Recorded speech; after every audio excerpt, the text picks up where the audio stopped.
Well, today we read about Jesus's kingly entry into Jerusalem. It's another really important part in the story of Matthew. Now, like I've said before, I'll say it again, it's really important to remember that we are reading a novel or a narrative when we read through the Gospel of Matthew. So we follow along, and each day we see that the plot progresses. And today we come to a really crucial part in the progression of the plot.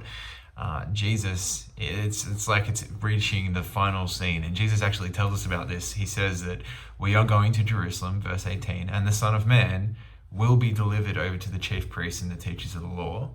They will condemn him to death and will hand him over to the Gentiles to be mocked and flogged and crucified, and on the third day he will rise to life. So there we go. We know where the story is going. Jesus has let us know. But this is today's reading. It kind of all relates to the theme of Jesus's kingship. Now remember, this is a theme that has been developing since the first line of Matthew's gospel, because in the first line of the gospel, we are told that this is the genealogy of Jesus, the Messiah, which means the chosen one, the anointed one, the king, who is the son of David, who was the king. So this is the story of a king, Jesus the Messiah, the son of David. And today we see him entering the king's city, Jerusalem, and he's often referred to as the son of David in this story. But we also get a glimpse of what he is like as a king. So he is the king who heals the left out and the blind and the lame. He is the king who doesn't ride in with a procession of chariots and big stallions and things like that. He rides in on a donkey. In fact, a colt, which is an infant donkey. And he rides in. People lay down palm branches for him. He's a king who he enters the temple when he enters the city. And when he enters the temple, he redevotes it to prayer rather than it being a place of financial gain. This king is not about financial gain. He's about spiritual devotion. This king listens to the voice of children, and he challenges those who question him.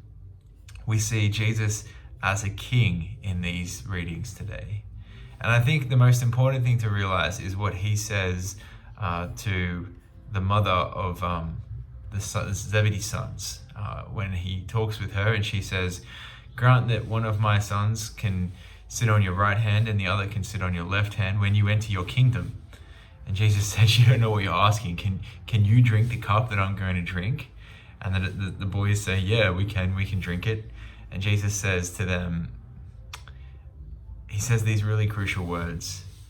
He called all the disciples together and he says, "You know that the rulers of the Gentiles lord it over them, and that their high officials exercise authority over them.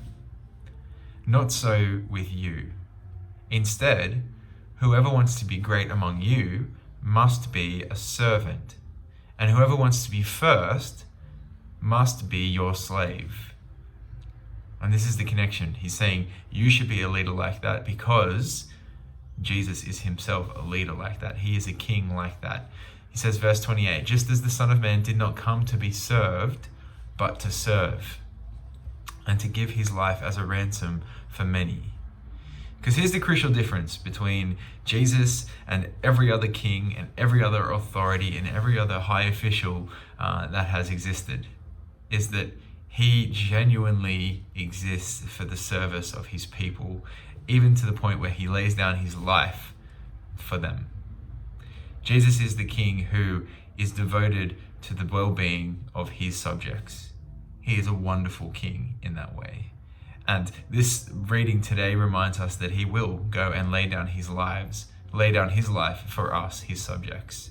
And Jesus says to us that should be our model of leadership.